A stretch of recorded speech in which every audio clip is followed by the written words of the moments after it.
Welcome to the Real Retirees of New Jersey, powered by Liberty Financial Group and Artemis Wealth Advisors. If you take proper planning and you create a plan and you use the strategies that are available to you, the outcomes and the probabilities are much higher and in your favor than not.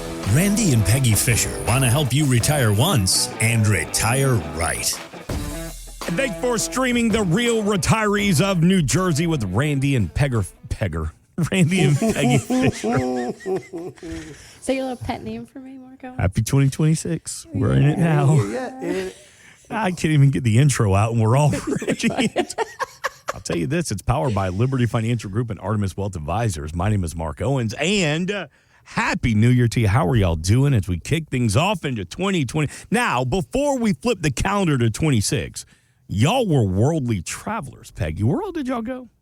We went all over the world. It was a wonderful thing. So bucket list, you know how people have bucket lists, and I think this is probably some of our clients' bucket lists too. We always wanted to do the Christmas markets in Europe, right?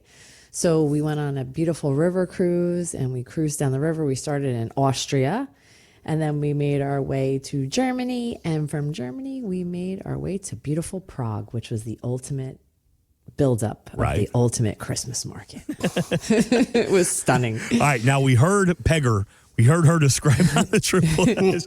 Now, Randy, how would you describe said trip? It was good. Yeah. It really was. But, good thing she didn't start throwing out days and dates, because then she's always off.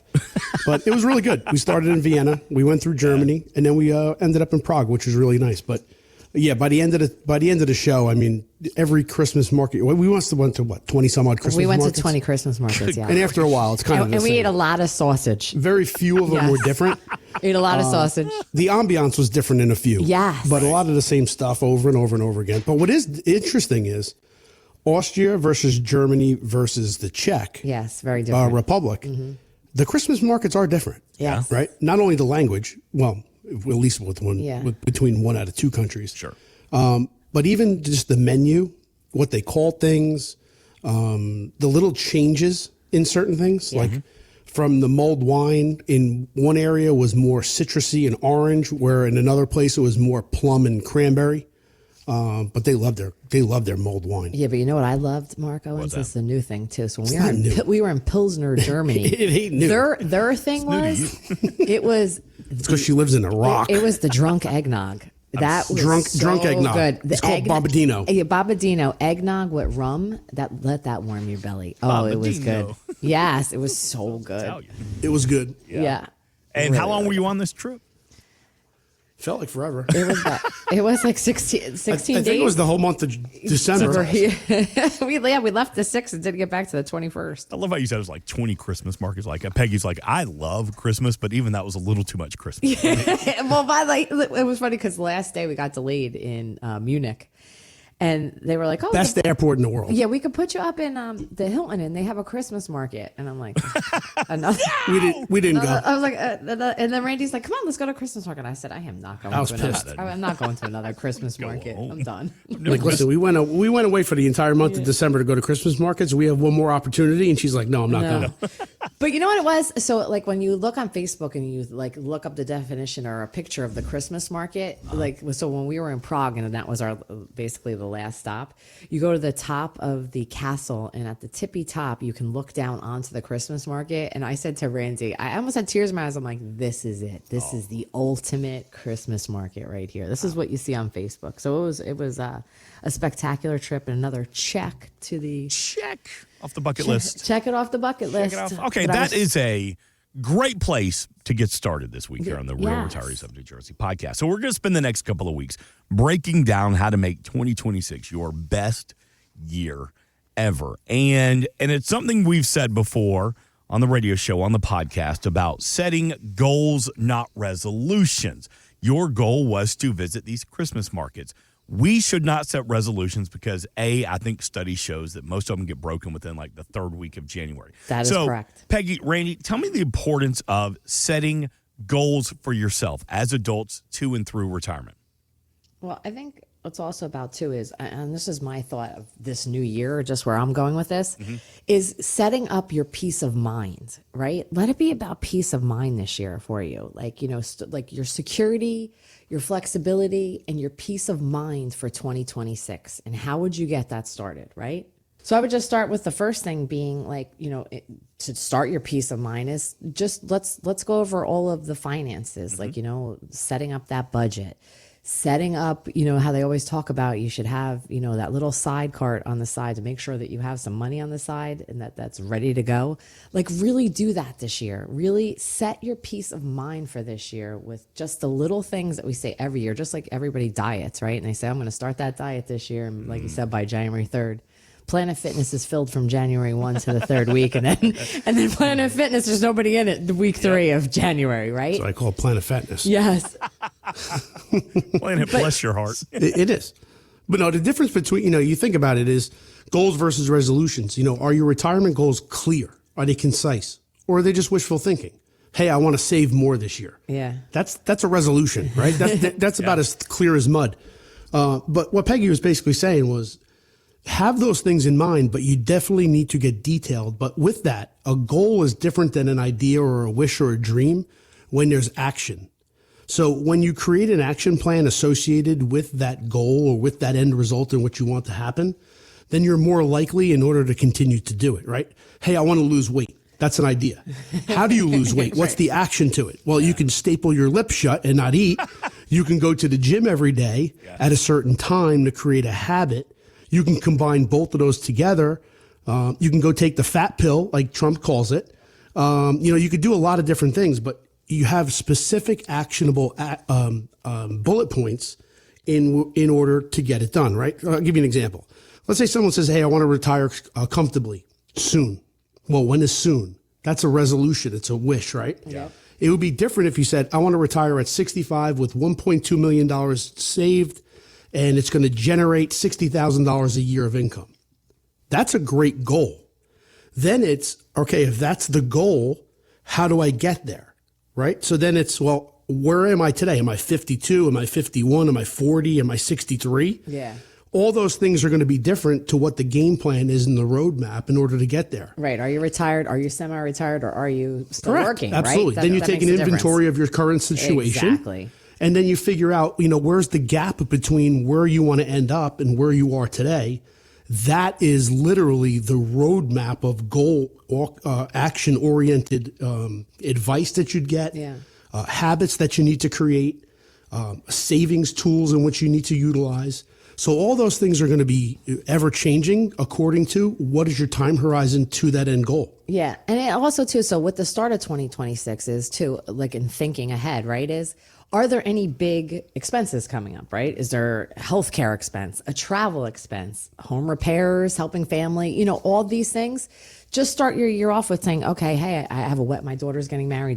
right. Hey, the milestone I'm having a grandchild, right? Like little things like that you could just get ready, get started with and say, okay, you know what? If toward the end of the year, you're going to have those big expenses, start the savings plan. You know what I mean? But when I say that, I mean, really put some savings to the side, In other words, include numbers, timelines, contributions, budgets, what you need, all those things, right? If it's vague, hey, my daughter's getting married, I need a savings plan in order to do that. That's nice. It's a good idea. When is she getting married? About how many more years until that happens, right? Approximately, what do you want to spend? And whatever you think you're going to spend, you better just mark it up as double anyway. Yeah, so that's just the way it happens. Ask about like your income. Is that enough for the things that you need? And start your planning for those things, Right. Exactly. So the moral to the story literally is, if we're talking about retirement or something like that, a goal for money is, know what that number is. And then are you guessing? Because a guess again is a wish, right? It's a dream. It's hey, I think that's what I need. Right. Do you really need it? All throughout 2025, I don't know how many different podcasts or times we talked about, the talking heads, the magazines and everybody else that's out there says you need 1.2 million, you need 5 point some odd million, you need this, that, the next thing. That's so general, it's ridiculous, that right? number always changes. If you're dealing with a couple who they make $400,000, $500,000, $600,000, $700,000 a year, and their lifestyle is pretty flamboyant, the likelihood that they're going to retire on $1 million worth of assets and $60,000 worth of income is about 0 to nil. Right. So review the income sources too that you have. That's the big thing, right? But again, if they have nothing in between there and they still think that they're going to live that lavish lifestyle, they need a wake-up call or they need a plan. Yep. And then go through those reliable incomes, Social Security or your pension or any of your retirement accounts, 401ks, IRAs. Do you need a part-time job? Maybe let's say you do know that something's coming up. Maybe, hey, I just want to I know a lot of people say, I'm got a little something going so I can put some money on the side so I know I definitely have that, right? As opposed to your normal job too. Or, do you have any rental income or any other income that can help you, do things like that, You just keep running down rabbit holes. I'm saying, what if you have this and what if you have that? It's just general information. That's what a podcast is about. How about we talk about this? The goal or the resolution, if you even want to make it a resolution, it literally needs to be achievable. Right? You can say, hey, I want to retire with $5 million. Well, how much do you have now? 0. Well, when do you want to retire? Next week. Good luck. Right? It's not achievable. I want to fly. I want to jump out the window with wings. But if I don't have wings, I'm screwed because I'm going to hit the ground. Right? So those things, you have to have the goal also needs to be implemented. It has to have a time horizon. It has to be achievable. And then again, comes back down to action. Where am I actually going to start? What's my next step? Well, I think action is the biggest thing because you really have to say to yourself, just like you say in the beginning, okay, this is what I'm going to do. Staple my mouth shut. I need to do it. You know what I mean? Right. Exactly. Let me ask you this. Okay, Randy, let me see. We're talking about goals. What if somebody's listening to this podcast and they say, you know what? 2026, I've had enough. Now, I may not have started really putting a plan together. I've got some ideas in my head, but I want to retire by the end of 2026 with no plan. Is it possible for you to create a strategy so that someone could retire by the end of the year? Yeah, every week, get $1, go to the store, buy a lottery ticket, and wish really hard. No, I'm only kidding. But seriously, it has to do with creating something that's also, like I just mentioned, it needs to be realistic. We always say we will never turn anybody away and you can always start with something. But starting doesn't mean that tomorrow is going to be the end and you needed to start today. That's really unrealistic, right? And what Peggy just brought up before, and I was teasing about rabbit holes, and it is true. You need to take in all of the sources of incomes and things like that into consideration in order to use them. But if you're like 74% of Americans, they only rely on Social Security as their sole source of income because they either lived lavishly, didn't put anything away, or didn't give a shit. Right. Yeah. Right. And then next thing you know, they have their handout saying someone else is going to take care of me in retirement, and I think I'm going to still have about the same income that I was when I was working. And unbeknownst to them, when they get a Social Security check, it's far less than what they would have had. Right. And then they're like, wait a minute, I'm entitled to that thing. I should have more. But really? I think too is like what you should do is to reach out to a financial planner or someone, have you been talking to someone or you went to a few workshops with somebody, and say, hey, you know what, let me this year to those do-it-yourselfers too. Hey, listen, if you're a plate licker, go out there and continue to just grab information and get some meals. But the fact of the matter is, sooner or later, you have to turn that trip into action. 100%. Right? Yep, you can show up every week at someone's workshop and grab a dinner and listen to them and all the bull crap that comes out of their mouths. Yeah. Some of it's great. Some of it sucks. And the fact of the matter is, if you don't use it or implement it at all, it's useless. Yeah, you got to put the plan into motion. And like back to what I was saying is you need some kind of peace of mind this year. Let's really get it done. I mean, we talked about people that have nothing. How about this? How about if you have $800,000 or $1 million or let's just say some X number, right? And you have it saved for retirement.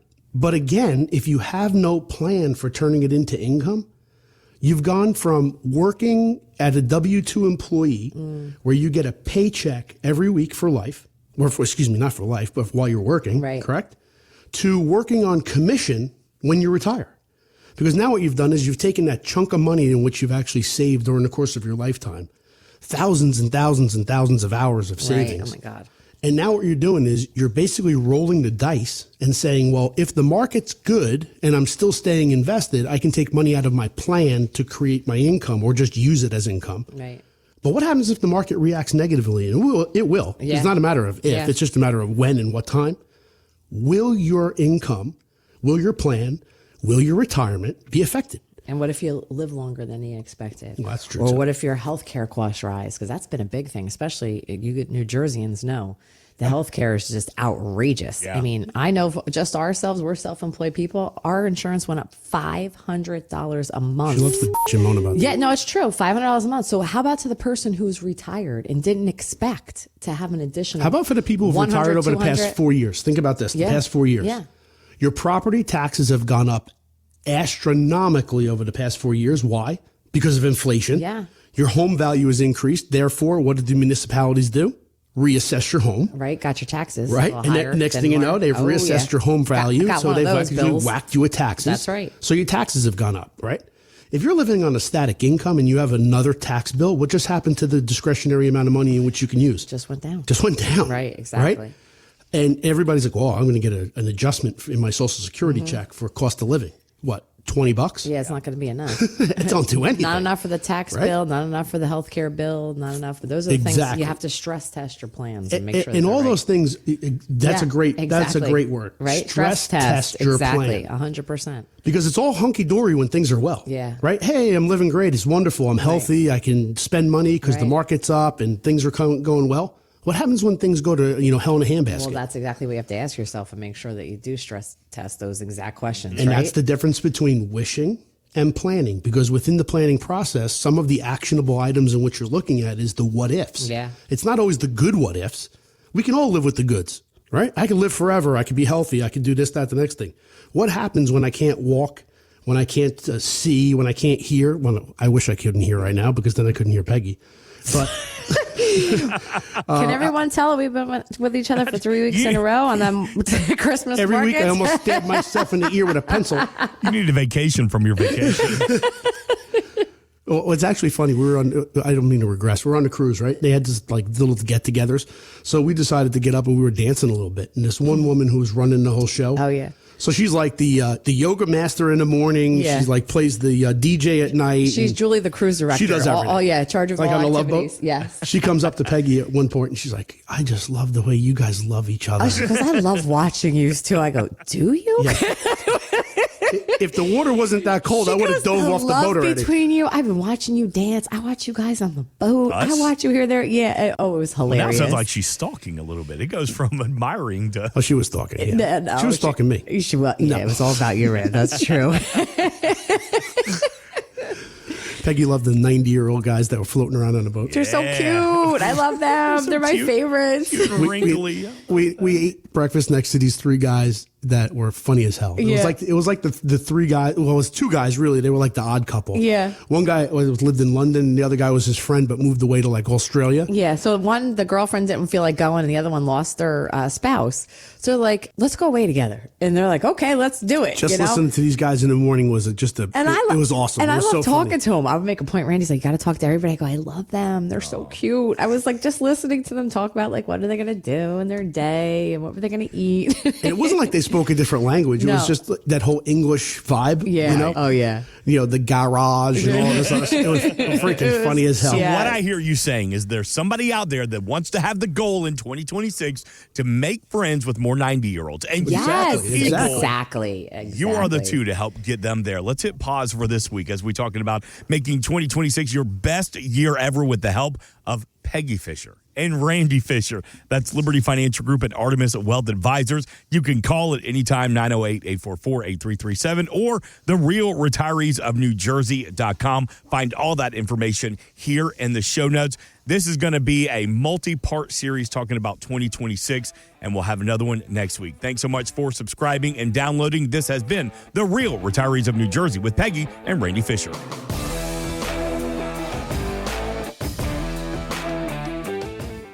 We are an independent financial services firm helping individuals create retirement strategies using a variety of financial and insurance products to custom suit their needs and objectives. Investment advisor services offered through Artemis Wealth Advisors, a registered investment advisor. Exposure to ideas and financial vehicles discussed should not be considered investment advice or recommendation to buy or sell any financial vehicle. Past performance is not a guarantee of future results. Investments can fluctuate and when redeemed may be worth more or less than when originally invested. Artemis Wealth Advisors is not affiliated with nor endorsed by the Social Security Administration or any other government agency and does not provide legal or tax advice. Please consult with your attorney, accountant, and or or tax advisor for advice concerning your particular circumstances. Annuity guarantees rely solely on the financial strength and claims paying ability of the issuing insurance company. By contacting us, you may be provided with information about insurance and annuity products offered through Randolph A. Fisher, insurance license number 9616074, and Liberty Financial Group, LLC, and Peggy Fisher, national license number 189-42003 and 570-5833.